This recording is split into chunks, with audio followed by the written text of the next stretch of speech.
फिर से MS word के अंदर जो आगे का मेनू बार होम में जो टूल्स बाकी है उसका वर्क बताना है। Windows+R में जाकर हम विनवर्ड टाइप करते हैं। जैसे ही विनवर्ड टाइप करते हैं हमारा पेज ओपन हो गया। जो पिछला टूल्स तक हम लोगों ने पढ़ा था वो हमारे सामने फॉन्ट ड्रॉप डाउन मेनू का था। आज हमें बुलेट के बारे में 1 बाय 1 पढ़ना है। बुलेट यहाँ जो आप देख रहे हैं, बुलेट पे जैसे ही क्लिक करते हैं तो बुलेट में बहुत सारा सिंबल नज़र आता है, सूचक। सपोज डैट हमने सूचक लिया, हमने कुछ टेक्स्ट टाइप कर दिया और हम आपको साइज़ बड़ा करके दिखाना चाहते हैं ताकि आपको और कॉन्फिडेंस। जैसे इंटर मारा, सेकेंड में सूचक आ गए, इंटर मारा, फिर ऑटोमेटिक बुलेट का काम है कि एक बार हमने बुलेट पे जाके ये ग्राफ लिया, खुद ब खुद हमें सिंबल आ गए। हम चाहते हैं कि 3 लाइन तक सूचक रहे और चौथा लाइन से फिर दूसरा आ जाए, तो हम सबसे पहले जैसे ही अगर दूसरा लेते हैं वो एडजस्ट खुद हो जाता है। सबसे पहले नन पे क्लिक करेंगे, फिर बुलेट के डाउन पे जाएंगे और यहाँ से जाके फिर हम जो लेना चाहते हैं बुलेट यानी सिंबल हम ले सकते हैं। फिर हम टेक्स्ट टाइप करेंगे और जैसे इंटर प्रेस करेंगे खुद ब खुद हमारा बुलेट चेंज हो रहा है। उसके बगल में नंबर है। अगर आप चाहते हैं कि फिर से नंबर का कोई स्टाइल चाहिए आपको, तो आप सबसे पहले यहाँ पे नंबर पे जाएंगे। नंबर पे इसके अंदर अल्फ़ाबेट और रोमन और नंबर आ रहा है। अब जैसे नंबर पे क्लिक किया तो नज़र रैंडम कर दीजिए। फिर आप नंबर पे जाके आप जो चाहते हैं आप वन क्लिक कर देंगे, सेलेक्ट हो गए। जैसे टेक्स्ट टाइप के इंटर मारा, देखिए टर्म ऑफ कंडीशन लगातार आ रहा है।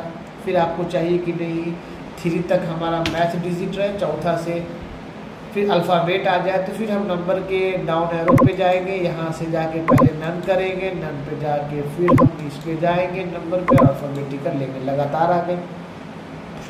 तो बुलेट भी आपने समझ लिया कि बुलेट के अंदर सिर्फ नॉर्मल चित्र आती है यानी सिंबल आती है और नंबर के अंदर अल्फ़ाबेट, रोमन और नंबर आती है। यहाँ पे मल्टी लेवल लिस्ट है। मल्टी लेवल लिस्ट में 9 लेवल तक स्टेप चलता है, यानी आप जैसे ही मल्टी लेवल लिस्ट में जाते हैं तो बाय द डिफ़ॉल्ट आपके सामने ये डायग्राम बना हुआ है। आप चाहते हैं कि नहीं हमें मल्टी लेवल लिस्ट हमारे खुद मुताबिक चले, तो आप define new multi level list में जैसे ही क्लिक करते हैं तो आपके सामने 9 लेवल तक नज़र आता है। पहला लेवल में आप चाहते हैं कि हम पहला लेवल ONE1 से चाहते हैं तो हम यहाँ number style for this level के डाउन एरो पे जाते हैं, यहाँ से हम डाउन करते हैं और यहाँ से 1 करते हैं। सेकंड वाले को हम चाहते हैं कि यहाँ फर्स्ट से डायग्राम चले, फिर number style for this level में जाके हम यहाँ से फर्स्ट पर क्लिक करते हैं। थर्ड का ऑप्शन फिर चेंज चाहते हैं तो फिर हम नंबर ऑफ फॉर्मेट स्टाइल में जाके हम यहाँ से फिर डाउट का इस्तेमाल करके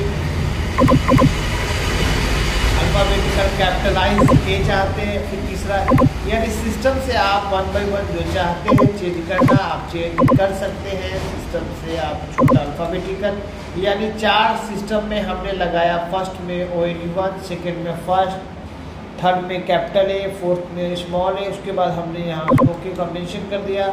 आप टेक्स्ट जैसे ही टाइप करते हैं, जैसे ही इंटर मारते हैं तो फर्स्ट लेवल का ही 2 आया। आप लेवल चेंज करना चाहते हैं तो लेवल चेंज करने के लिए आप यहाँ इंक्रीज इंडेंट देखते हैं। जैसे ही ये आगे आप क्लिक करेंगे इंटर मार के इंक्रीज इंडेंट, तो ये जो ONE1, 2, 3 ये फर्स्ट लेवल चला। फर्स्ट आते ही आपका लेवल नंबर 2 आया। अब जैसे टेक्स्ट टाइप करके फिर इंटर मारेंगे, लेवल 2 का थर्ड है, लेवल 4 आया। लेवल चेंज करना है तो आप या तो इंक्रीज पे क्लिक करेंगे या तो कीबोर्ड से टैब बटन प्रेस करेंगे। कीबोर्ड से कौन सा button? Tab button. Tab button आप करेंगे। जैसे विंडो रन में जाकर हम आपको OSK के माध्यम से दिखाना चाहते हैं कि कौन सा टैब बटन आप प्रेस करेंगे वो नेक्स्ट टर्न में जाएगा। देखिए यहाँ पे आप नज़र आ रहा है, ये टैब बटन जो नज़र आ रही है इसकी वजह से आप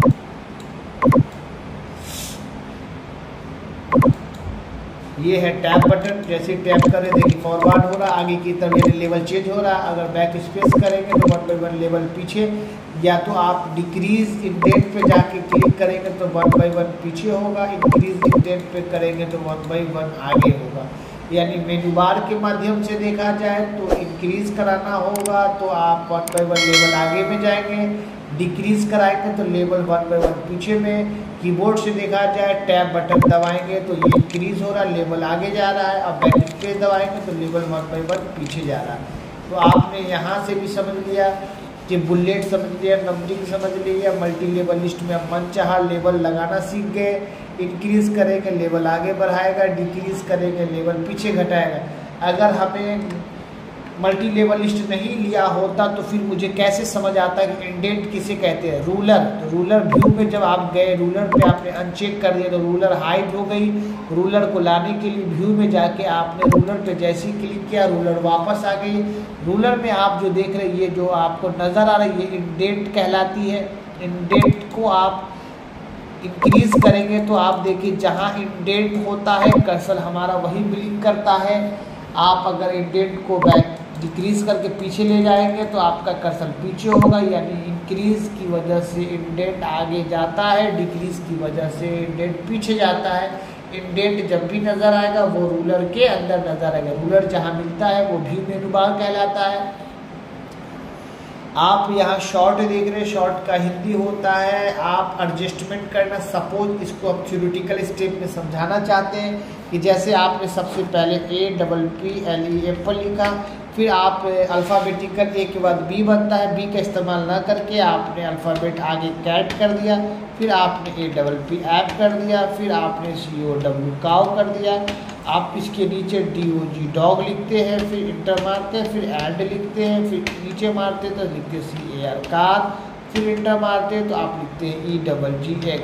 इससे ये पता चल रही कि आप अल्फ़ाबेटिकल का हर एक लेटर का इस्तेमाल कर रहे हैं लेकिन अलग अलग। जैसे आपने एप्पल लिखा, फिर आपने कैट लिखा तो ए से रिलेटेड जहाँ कहीं भी हो, जैसे यहाँ पे हमने लिखा आशिक, तो देखिए आशिक के बाद अगर हम देखते हैं तो सबसे नीचे में लिख के आ रहा है CAN कैन।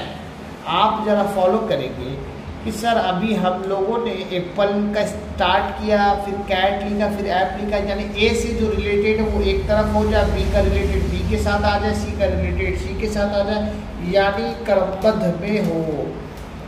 तो आप इन तमाम को एक क्रमबद्ध में सजाना चाहते हैं। अभी एप्पल के बाद कैट है तो ए का सेम मेंबर नहीं है, कैट दूसरा मेंबर है, फिर एप्पल अलग है। तो ए के साथ ए के नीचे PA बने, फिर एंड बने, फिर आशिक बने। ए से रिलेटेड वाला एक तरफ हो जाए, बी से रिलेटेड वाला बी हो जाए, सी से रिलेटेड सी हो जाए। मुझे सेलेक्ट करने की भी ज़रूरत नहीं है, खामखा शॉर्ट में जाएंगे, शॉर्ट में जैसे ही जाएंगे ऑटोमेटिक सेलेक्ट हो जाएगी। आप जैसी स्कैनिंग में जाके ओके करेंगे आप अल्फ़ाबेटिकल क्रमबद्ध में चले। अगर डिस्कैंडिंग करेंगे डिस्कैंडिंग करेंगे, जैसे ओके करेंगे फिर वो अल्फ़ाबेटिकल अपोजिट कर देगा, Z से रिलेटेड ला देगा। आपने शॉर्ट समझा, यहाँ लिखा हुआ शो हाइड, जैसे शो हाइड करता क्या है आप इसको फॉलो करेंगे। शो हाइड का मतलब ये होता है कि आपका कर्सर सामने है, आपने एक टेक्स्ट लिखने का काम प्रारंभ कर दिया।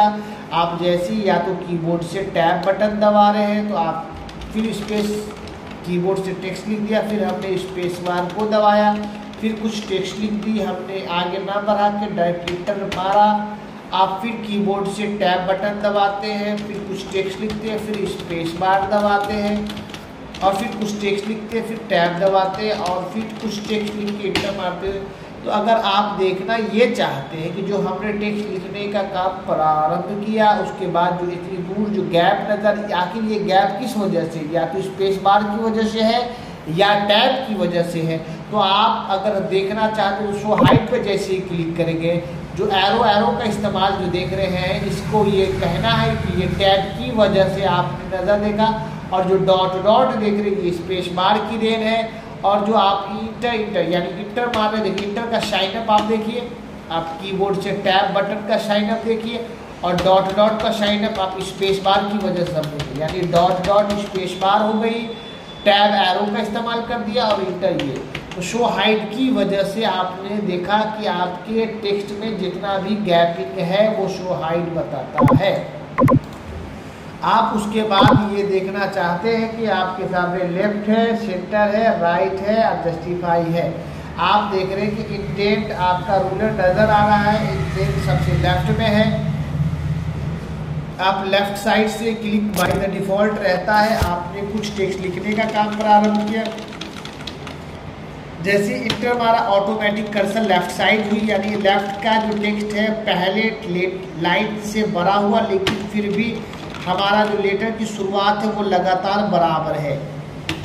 लेटर का साइज हमारा यानी लाइन हमारी लगातार बराबर है। जैसे इंटर मारा, आप सेंटर पे गए, कर्सर को क्लिक किया तो फिर सेंटर से जो आप टेक्स्ट लिखने का काम प्रारंभ किया तो आप देखिए सेंटर का लेंथ बराबर है, लेकिन सेंटर का लेटर जो है वो आगे पीछे बड़ा छोटा हो रहा, उससे मुझे कोई मतलब नहीं, लेकिन हमारा जो सेंटर टचअप है वो लाइन बराबर है। उसी तरह राइट में कर्सर रखा तो आप देखिए राइट से लिखने का काम प्रारंभ किया, सेकेंड लाइन हमने उस फर्स्ट लाइन से बड़ा कर दिया, फिर भी हमारी जो लास्ट लाइन का कतार है वो एक रेशियो में बराबर चल रहा है। आप देखिए कि आपने ये राइट का कतार देखिए कि लगातार राइट की कतार बराबर, ये टेक्स्ट आगे पीछे, सेंटर की कतार बराबर, सेंटर का टेक्स्ट आगे पीछे। उसी तरह फर्स्ट लाइन जो आप लेफ्ट देख रहे हैं ये कतार बराबर है, लेकिन ये टेक्स्ट आगे पीछे। इस चित्र से भी आप समझ सकते हैं। आप सबको बराबर करना चाहते हो तो सालेक्ट करके जस्टिफाई पे क्लिक करेंगे तो आप जैसे ही जो सालेक्ट होगा वो एक लाइन चलेगा, चारों दिशाओं को बराबर को हम जस्टिफाई कहते हैं। लाइन स्पेसिंग का मतलब होता है कि जो टेक्स्ट हम दोनों टेक्स्ट यानी दोनों लाइनों के बीच में जो गैप है उस गैप को कम करने के लिए हम लाइन स्पेस का इस्तेमाल करते हैं।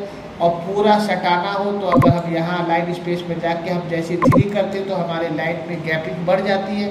लाइन की गैपिंग को कम करना है तो हम 1.0 करके लाइन के स्पेस को कम करते हैं। और सटाना है तो आप इसी लाइन स्पेसिंग के अंदर पेज लेआउट में जब जाते हैं तो आप आफ्टर देख रहे हैं, इसको आप आफ्टर को कम कर देंगे तो देखिए जैसे 0 किया तो ये पेज लेआउट में जाकर हो गया, लेकिन हमें तो होम के अंदर ये वर्क करना है। आपने देखा कि लाइन कैसे सट गई, लाइन स्पेसिंग भी समझ आ गई। ये है शेडिंग। शेडिंग का आप कलर देखते हैं कि शेडिंग में जैसे ही क्लिक किया तो आपने पैराग्राफ का कलर करते हुए देखा। नो कलर करेंगे तो पैराग्राफ का कलर हट जाएगा। यहाँ शेडिंग की बात समझ आ गई।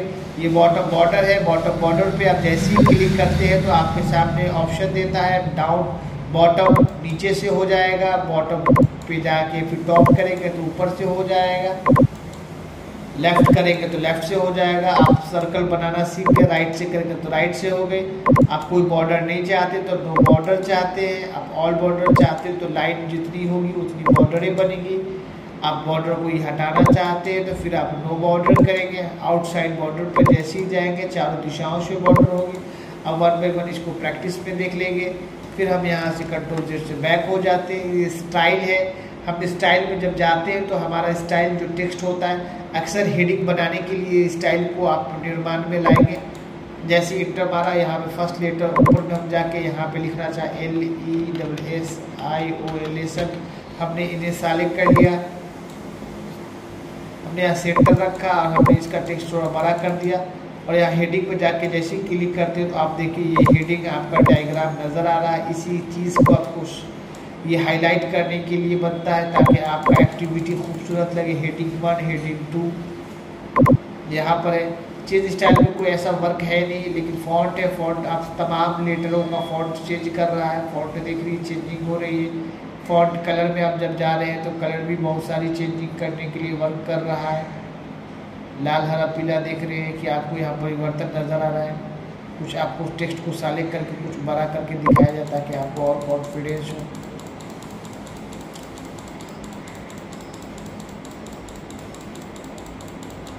जैसे ही चेंज स्टाइल में आप गए, कलर में गए तो आपने कलर देखा कि अभी यहाँ पे लाल हो रही है। ऐसे क्लिक कर लेंगे तो लाल हो जाएगी। सेलेक्ट लेशन पे जाके आप चेक करके देखिए, कलर में जाके ब्लू वगैरह देखिए हरा हो गई। यहाँ से जो क्लिक कर देंगे वो कलर चेंजिंग करना भी समझ आ गए।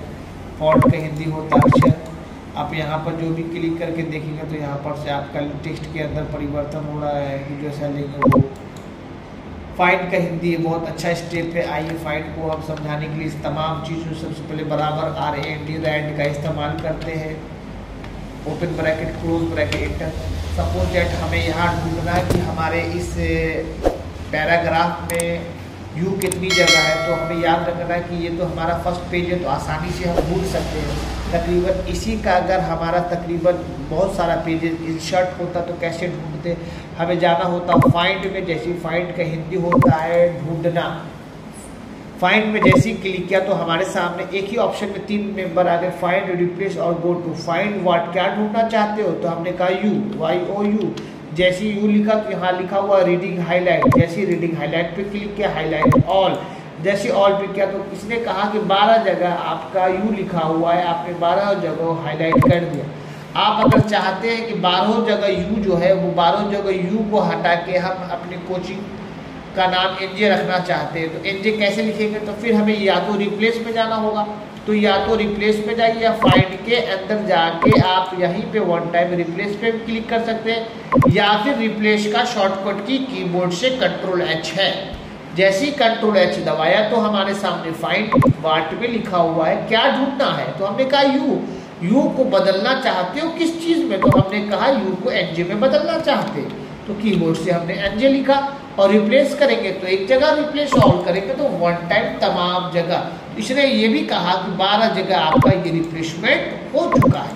सपोज दैट आप फाइंड के अंदर दूसरा नाम गो टू देखना चाहते हैं, गो टू का शॉर्टकट की Ctrl+G होता है। तो आप देखिए कि आप अगर अभी पेज 1 में है तो पेज 1 से अगर आपके पास तकरीबन पेज की संख्या बढ़ जाती तो आप पेज की संख्या बढ़ा लीजिए। हम Ctrl+V का इस्तेमाल करके Ctrl+A ऑल साले, Ctrl+C से कॉपी और Ctrl+V का इस्तेमाल करके हमने पेस्ट किया। Ctrl+A से ऑल साले, Ctrl+C से कॉपी और Ctrl+V से पेस्ट करने के बाद तकरीबन हमारे पेज कितनी बढ़ती है आपके सामने यहाँ पेज नज़र आएगी।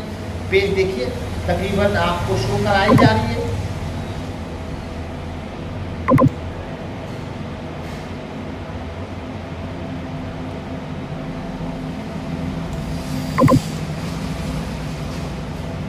पेज चल रही है, जंप कर रही है, जंप करके अब यहाँ शो कराएगी। तकरीबन जो भी पेज हमारे सामने इंसर्ट हुआ, अगर हमें वन टाइम जाना चाहते हैं कि सर हम 5 पेज में जाना चाहते हैं, चलिए हम चेक कर लेते हैं 5 पेज आई या नहीं। तो आप Ctrl+G का इस्तेमाल करके गो टू करेंगे, यहाँ से पेज लिख रहा है 5 पेज को इंसर्ट करेंगे और यहाँ जैसे ही गो टू करेंगे आपके सामने 5 पेज पे वो इंसर्ट होगा। आप देखिए तकरीबन 9 पेज है, 9 पेज में आप 5 पेज पे इंसर्ट हो गया। आप डायरेक्ट चाहते हैं 9वां पेज में जाए तो Ctrl+G गो टू, और गो टू में जाने के बाद आप टाइप करेंगे फर्स्ट पेज और जैसे गो टू पे क्लिक करेंगे फर्स्ट पेज में आ गए। 9 पेज पे जाना, देखिए आप स्क्रीन पे देखिए 9 पेज है, लेकिन आप पहले पेज में 9वां पेज में जाना चाहते हैं तो 9 क्लिक करके गो टू पे जैसे ही क्लिक करेंगे तो 9th पेज में आप आ गए। 9 to 9 समझ आ गई। फाइंड के अंदर फाइंड गो टू रिप्लेस समझ आ गई। आप यहाँ से सालिक पे जाके सालिक ऑल पे जैसे ही क्लिक करेंगे सब सालिक हो जाएगी, डिलीट पे क्लिक करेंगे डिलीट हो जाएगी। ऑफिस बटन के बाद होम मेनू बार भी आपका 1 by 1 स्टेप समझ आया। फिर नेक्स्ट मेनू बार के लिए नेक्स्ट वीडियो आपको अपलोड किया जाएगा। आप चैनल को सब्सक्राइब कीजिए, फॉरवर्ड कीजिए और आने वाले वीडियो का नेक्स्ट इंतज़ार कीजिए।